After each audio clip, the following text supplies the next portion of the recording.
My name is Samuel Vance.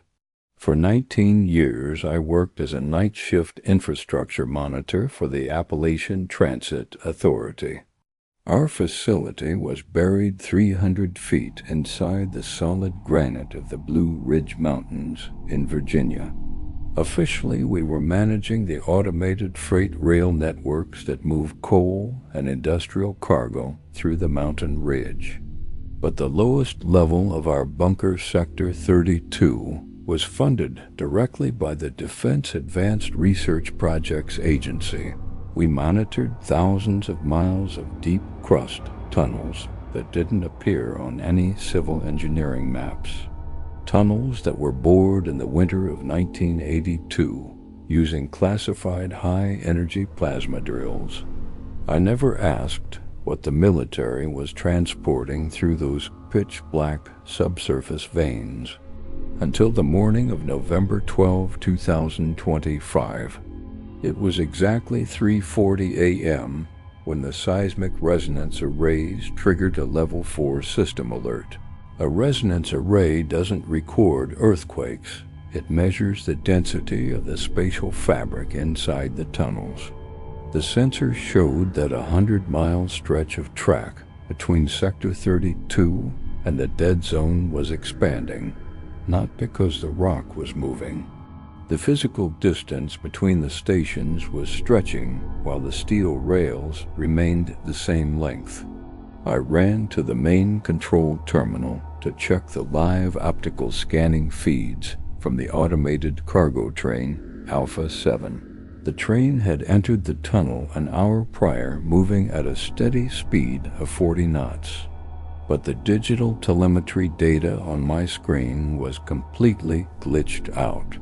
The onboard clock of the locomotive was moving backward. The seconds were ticking down toward the departure time instead of advancing. I adjusted the video enhancement filters to clean the static from the forward cabin camera. The lens was captured in high-definition black and white film grain. The train lights were cutting through the dark, but the environment outside the windows was wrong. The granite walls of the tunnel weren't rough and gray anymore. The stone had turned into a smooth, reflective black material that looked like polished obsidian glass. And etched into the glass were millions of long, thin, dark lines that looked like biological muscle tissue. The veins on the walls were pulsing, expanding, and contracting every 11 seconds in a perfect rhythm.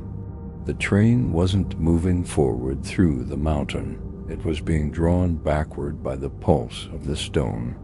Then my tactical headset burst into life with a sharp, high-frequency radio scream. It wasn't the engineer speaking. A voice came through the encrypted agency channel, layered and distorted by a deep mechanical echo. The voice said, "The recording head of the sub-sector has engaged the biological asset. Commence the rewind sequence for the cargo unit." I looked out the panoramic observation window of my control room down into the dark tunnel mouth. The backup generators were humming normally. The systems were online. The facility looked safe. But the air inside my concrete booth was growing cold, smelling heavily of old copper and dead silver halide crystals, because the shadow inside the mountain wasn't an empty space. The government didn't dig those tunnels to build a transit network. They found a living cosmic recording tape beneath the crust, and they had just pressed the play button. The automated cargo train Alpha 7 emerged from the tunnel mouth at exactly 4:12 a.m. The steel wheels didn't screech against the rails as the massive locomotive slowed down. The entire multi-ton structure was moving in absolute spine-chilling silence. The diesel engines were completely cold. The exhaust pipes were covered in a thin layer of white frost.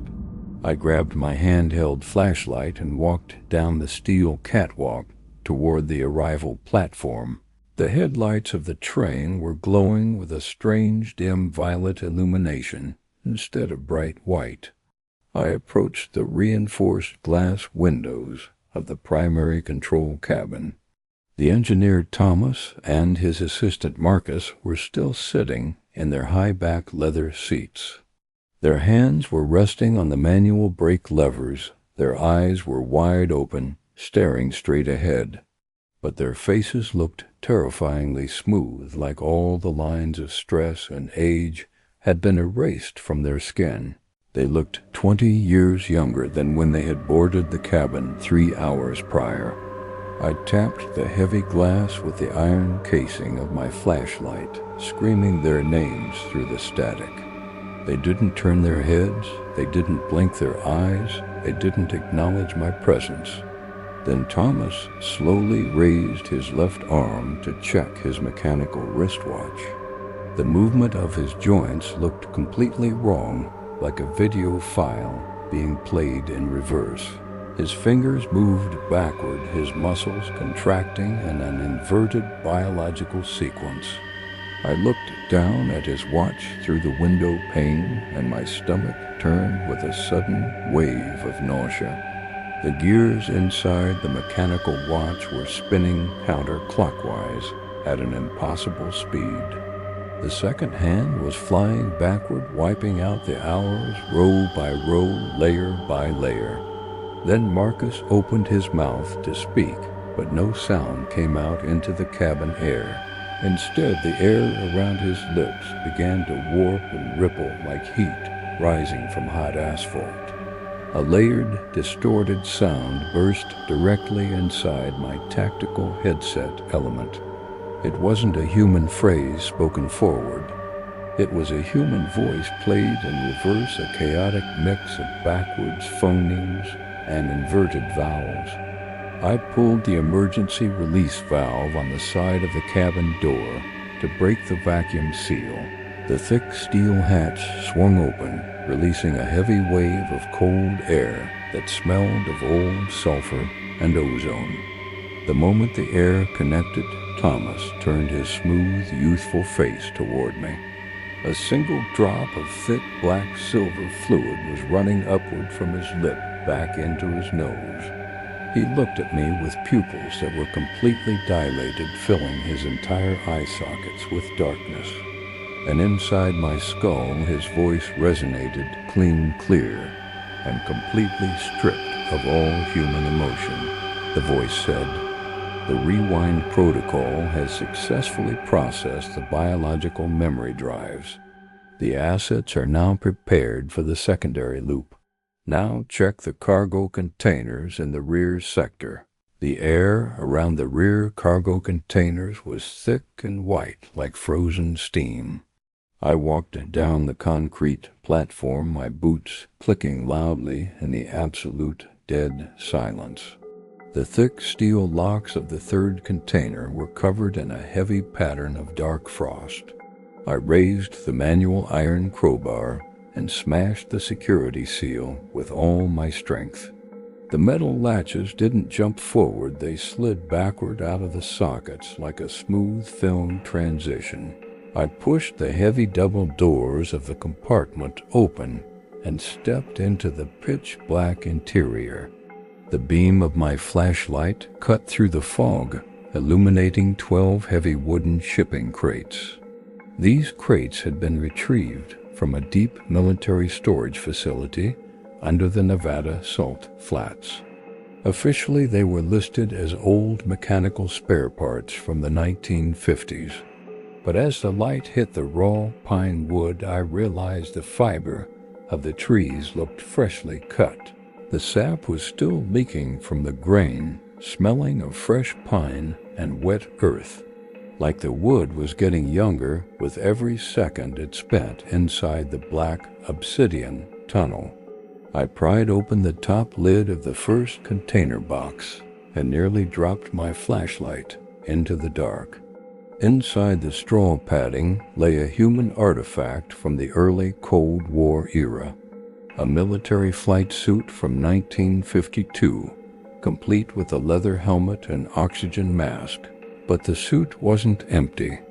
The fabric was moving, expanding, and contracting in a slow, steady, rhythmic breathing pattern.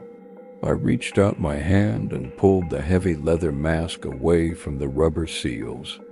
Underneath the glass visor, there was no skull, there was no decaying bone tissue. The interior of the helmet was filled with a thick, shifting mass of dark silver wires.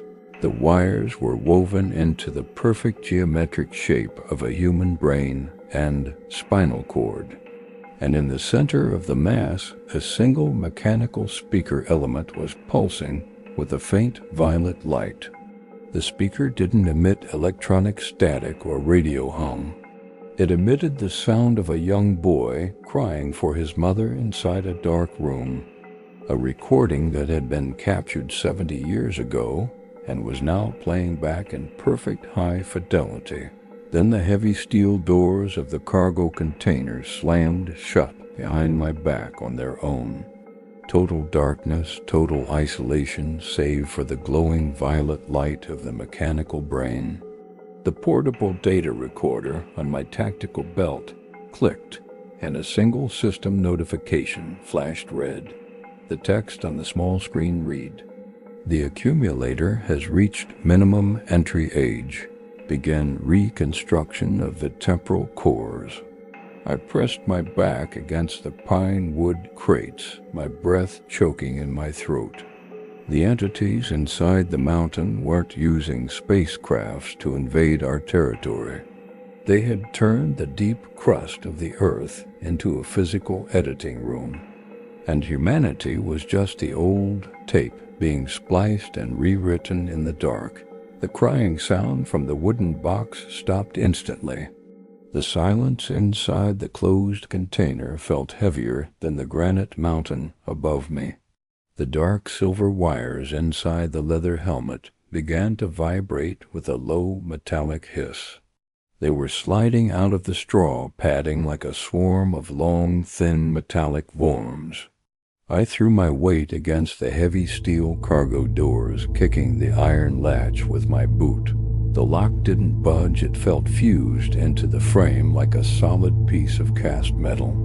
Through the narrow horizontal ventilation slits of the container, I looked out at the platform. The dim violet headlights of the train Alpha 7 were pulsing faster now. The engineer Thomas and his assistant Marcus had stepped out of the control cabin. They were walking down the concrete catwalk toward my exact location with rigid mechanical steps.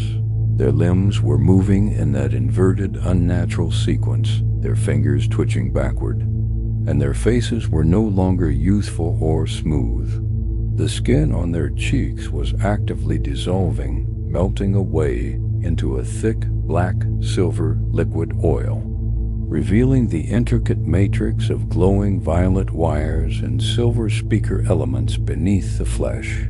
They didn't have lungs, but their chests were expanding in a rhythmic mechanical sequence. Then both of them opened their wire-filled jaws simultaneously to broadcast the signal. My tactical headset speaker exploded with a sharp, high-frequency static feedback roar. The voice that came through the channel was my own voice, Samuel's voice from 20 years ago. The voice said, "The asset has documented the third container core. The recording head of Sector 32 is now aligned with his primary memory track. Commence the execution of the final rewind loop for the analyst." I checked the diagnostic monitor of my handheld data recorder before the screen cracked from the voltage. The local tectonic charts showed that the entire mountain structure was losing its coordinates. The deep granite crust wasn't collapsing into an earthquake. The physical space inside the rail tunnels was being compressed into a single-dimension line. The timeline of the facility was looping back toward the winter of 1982, the year the military first pressed the plasma drills into the stone. I felt a sharp, cold pressure inside my skull bones, like liquid nitrogen was being injected into my brain. My own memories of my childhood, my family, my home were starting to flicker and fade away, like an old magnetic tape being passed under a powerful industrial magnet. I grabbed the iron crowbar from the floor, forcing my mind to focus on a single static image.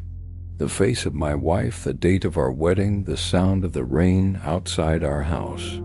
I knew if I lost that data packet, my consciousness would be completely overwritten by the mountain.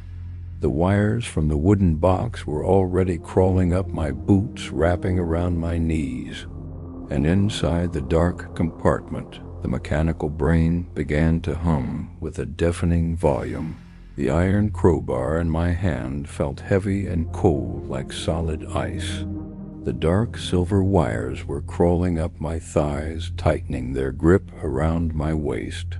I raised the heavy iron bar and smashed it directly into the glowing violet speaker core inside the helmet. The impact created a loud electronic scream that vibrated through the metal sheeting of the walls. Bright white sparks exploded from the wooden crate, blinding my vision for a split second. The pressure inside my skull vanished instantly, like a vacuum seal breaking. The silver wires went limp, dropping onto the straw, padding like dead metal strings. The heavy cargo doors behind me popped open with a loud mechanical thud from the pressure drop. I scrambled out of the container onto the cold concrete platform, coughing up thick gray dust. The engineer Thomas and Marcus were only 5 steps away from me on the catwalk. Their faces were completely gone, now replaced by smooth, polished, dark metal visors built into their skulls. They reached out their elongated, wire-filled hands, trying to pin my shoulders to the ground. I swung the iron crowbar in a wide circle, hitting Thomas directly across his metallic visor. No blood, no bone tissue, just a sharp sound of shattered glass and a spray of violet fluid. His body didn't fall down, it stood perfectly rigid, frozen mid-step, defying the laws of kinetic force. I turned and ran up the steel stairs toward the high-level control booth of Sector 32. Behind me, I heard the sound of footsteps running backward down the platform line. Fast, violent, inverted. I slammed the heavy titanium door of the control booth shut, throwing the emergency manual bolt. The panoramic monitoring screens inside the room were displaying a global system catastrophe. The automated defense grid of the United States had entered a raw initialization state. The digital clocks on every terminal were spinning backward at an impossible speed. The year on the master calendar readout was changing row by row, layer by layer. 1995, 1990, 1985. The environment was actively deleting 40 years of human history from the database. Through the thick observation window, I looked down into the main rail tunnel mouth. The black obsidian glass on the walls was expanding, glowing with an intense violet neon light. And from the center of the mountain crust, a massive shadow miles wide was slowly emerging. It wasn't a ship, it wasn't a machine. It was a giant circular magnetic recording head made of dark matter and organic wires. It was pressing itself down onto the steel rails, preparing to erase the entire facility. The radio panel on my desk clicked, and a single voice came through the high-frequency noise.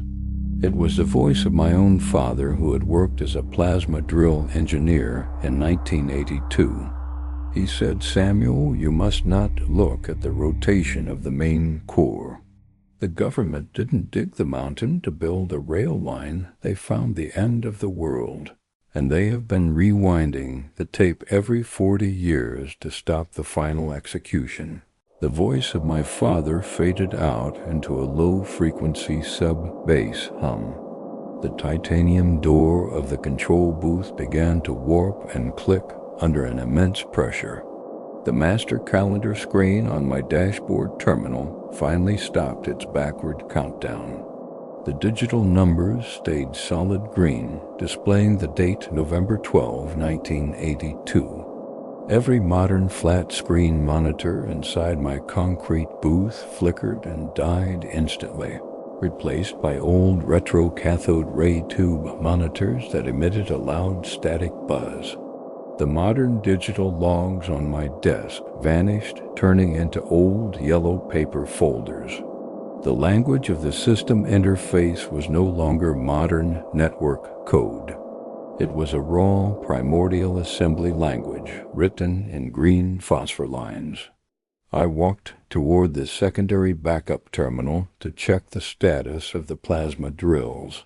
The blueprints of the Deep Mountain Extraction Project were displayed on the glass tube screen. The schematic showed that the military hadn't bored a straight path through the granite. The plasma drills had been guided in a massive, perfect spiral pattern miles deep, a geometric circle that looked exactly like the grooves of a giant vinyl record disc. They had carved the mountain to match the natural shape of the dark matter core beneath. The anonymous defense contracts inside the paper folders proved the real reason for the project. Every 40 years, the cosmic entity beneath the Appalachian Ridge completes its rotation. When the rotation finishes, the outer layer of the Earth's crust is scheduled to dissolve, returning the surface elements back into a raw, unformed atomic dust cloud. The military discovered this cycle during tectonic tests in the winter of 1942. They realized they couldn't destroy the entity with explosives or atomic weapons, so they built the underground rail network to act as a physical needle for the disk. Every time the countdown reaches zero, they send a high-voltage current through the rails, forcing the dark matter core to jump back 40 years to the start of the recording track. I looked through the thick, reinforced glass window toward the main tunnel entrance. The giant circular magnetic head was spinning in absolute spine-chilling silence, creating a massive distortion field that was bending the light rays inside the cavern. The steel tracks below were glowing with an intense, bright white thermal energy. The train Alpha 7 was no longer a cargo vehicle on the arrival platform. Its metal hull was melting, fusing into the rails, turning into a long liquid line of silver. The voice of the administrator came back through the retro horn speaker on the wall. It didn't sound human. It sounded like a layered text-to-speech loop using my father's tone. The voice said, "The loop has reached the boundary marker of 1982. The insulation unit Samuel Vance must now provide the biological feedback signature. Open the main circuit breaker to execute the rewind." The retro horn speaker on the wall went dead with a loud static pop. The air inside the control booth grew so cold that my fingers began to freeze to the iron crowbar. The heavy titanium door was grooving inward, now the bolts popping out like metallic teeth. I knew I had less than a minute before the spatial compression would crush my body completely. I dropped to my knees, crawling under the old cathode ray tube terminal desks. The floor beneath me was vibrating with a deep sub-bass rumble that felt like it was ripping my muscles. I found the primary electrical vault hidden behind the thick copper wiring bundles. The main circuit breaker was an enormous iron lever sealed inside a warning box marked Project Winding. The metal handle was covered in a heavy pattern of dark violet frost that smelled of sulfur.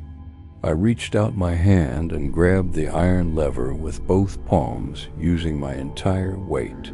The moment my skin connected with the frost, a massive electrical shock threw my mind backward. I wasn't standing in the bunker anymore. I was a 7-year-old boy sitting in the back seat of my father's vintage car in 1982. We were driving past the old construction gates of the Blue Ridge facility at midnight. My father was looking at me through the rearview mirror, his face pale and completely expressionless. He said, "Samuel, remember this night because you're the anchor for the next sequence. You are the one who will have to press the repeat button when the time arrives." The memory was so real, I could smell the leather seats and the rainy autumn wind outside. Then the timeline glitched row by row, layer by layer, like a damaged videotape. I saw my father standing in the plasma drill room, surrounded by military generals. They were looking at a massive glowing capsule filled with dark silver wires and fluid. And inside the capsule was a young boy sleeping with a mechanical visor on his skull. The boy was me. I realized a terrifying truth about my entire existence inside the facility. I wasn't a logistics coordinator who got a job 19 years ago. I was an artificial asset created in 1982 during the first calibration. A biological component designed to keep the memory track of the loop stable. Every 40 years they wake a copy of me up to pull the lever, because only my brain matches the core. The countdown indicator on the old monitor display reached exactly 10 seconds remaining. The giant circular magnetic head inside the tunnel opened its central iris wide, revealing an endless dark void filled with thousands of spinning metallic spheres, and the violet veins on the walls were tightening their grip, preparing to wipe the sector clean. I pulled the heavy iron lever down with a desperate scream that tore my throat muscles apart. The iron lever hit the bottom of the steel box with a deafening click. A massive blinding wave of pure white energy blasted from the circuit breaker terminal. The old cathode ray tube monitors exploded simultaneously, showering the platform with glass dust. The current running through the copper wires was so hot the metal turned into liquid gold lines. I felt my physical body dissolving, turning into a stream of raw digital data packets. The walls of the control booth, the server frames, the concrete ceiling, everything became transparent. Through the vanishing architecture, I saw the entire state of Virginia from a high-altitude view. The towns, the roads, the power lines were all vibrating in perfect synchronization with the rails. The physical space of the continent was folding inward like a piece of paper being compressed. Every house, every car, every human being was flickering like a projection on a damaged screen. They weren't dying, their biological timelines were being wound back frame by frame. I saw the cities getting smaller, the highways disappearing, the forests growing thicker. The memory of my wife's face began to distort, turning into a gray block of static code. I tried to scream her name into the void, but my vocal cords were no longer human tissue. They had turned into a cluster of silver wires vibrating at a frequency of 0 hertz. The giant magnetic recording head beneath the mountain ridge reached peak rotation volume. Its dark matter iris was swallowing the entire light spectrum of the sector. I saw thousands of past cycles of my own life running simultaneously inside the void. Thousands of versions of Samuel Vance pulling the exact same iron lever every 40 years. All of us were trapped inside the same track of the cosmic record disk, an endless loop of infrastructure monitoring and corporate isolation under the granite crust. The countdown timer on the main mainframe terminal reached 0, and the system reset. A sharp, high-pitched ringing sound filled my entire consciousness, shattering my thoughts. The white light expanded, completely swallowing the mountain, the void, and the timeline, and I dropped down into a deep, silent darkness that felt completely clean of information, leaving the planet in a state of absolute frozen stillness before the next loop. The white light didn't fade out slowly. It snapped into a cold, gray, dark line. I woke up sitting upright in a mechanical operator chair in front of a console desk. The air inside the room smelled heavily of dry paper, fresh pine wood, and ozone. I checked my hands, my fingers, my uniform coat. Everything looked perfectly normal. The clock on the wall was ticking steadily, showing exactly 3:40 a.m. The year on the calendar readout was green, displaying November 12, 1982. I sat there trembling, staring at the old cathode ray tube monitor tube screen. The system initialization logs were scrolling down in clean phosphor lines, but the code wasn't running its normal sequence for the start of the cycle. A massive red system error message was flashing in the center of the display matrix.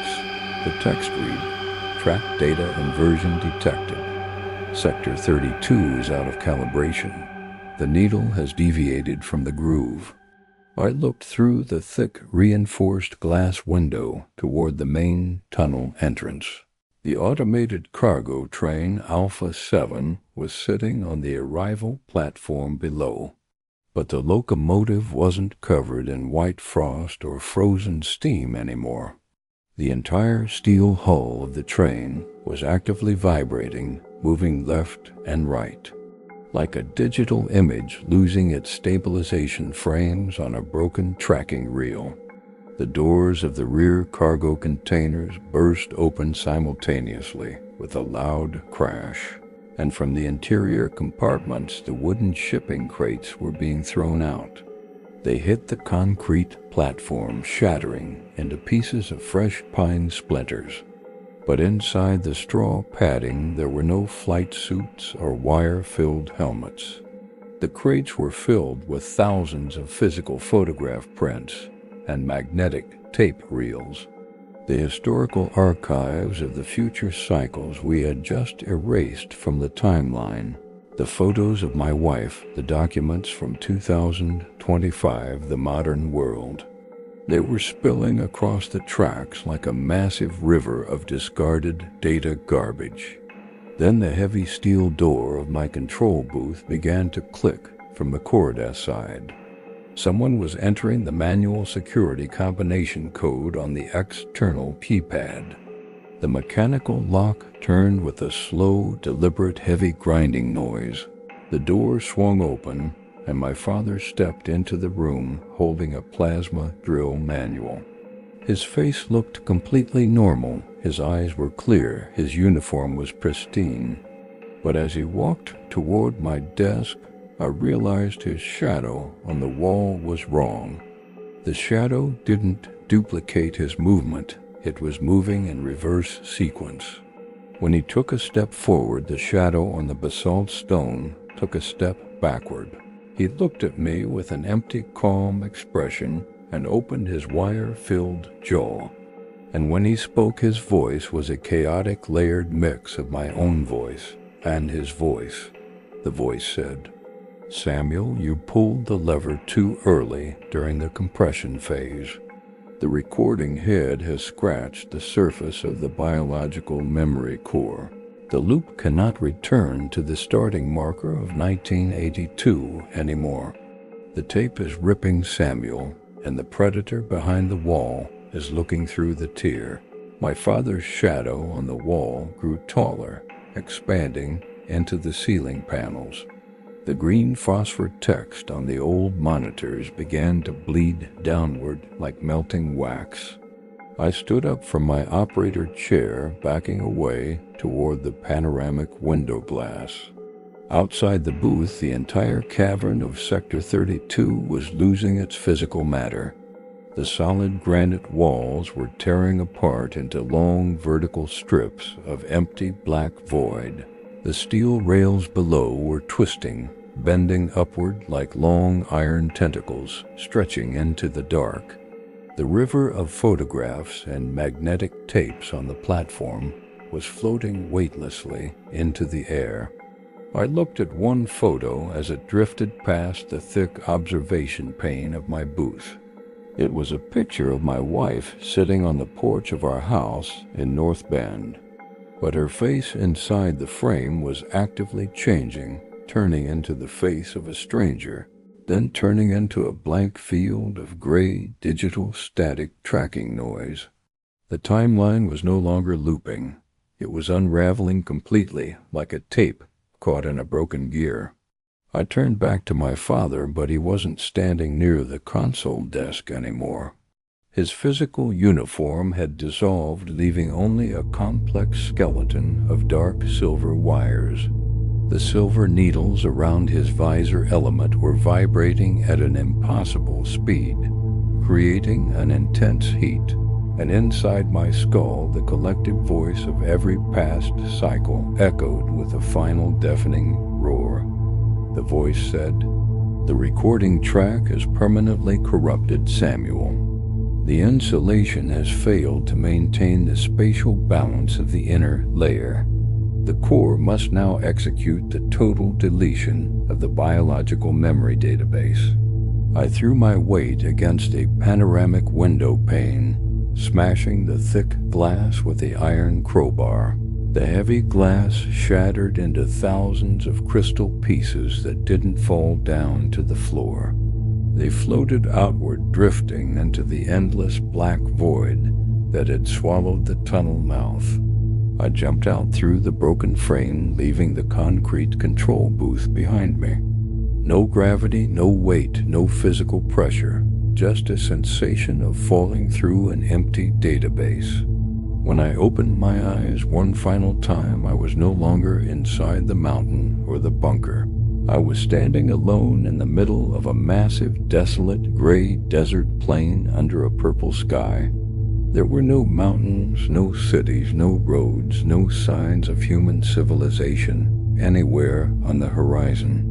The ground beneath my boots was covered in a thick layer of fine, dark silver magnetic dust, and stretching across the entire night sky above me was a giant, circular, dark matter machine.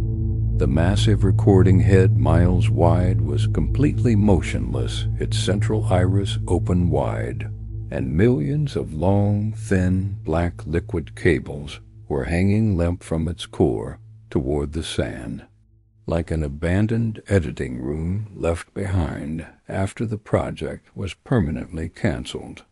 I checked the mechanical watch on my wrist, but the glass face was completely blank and empty. No gears, no second hand, no numbers, just a smooth, reflective, dark metal surface. I looked out into the distance through the gray fog and saw a line of figures standing motionless. Hundreds of versions of myself in matching technician uniforms standing in a straight row across the desert. All of us looking up at the empty, dead machine in the sky with wide, unblinking eyes. And inside my head, my own voice whispered a final, permanent line of code. The voice said, "The tape has ended, Samuel. Thank you for your service. Now welcome the crew to the blank reel."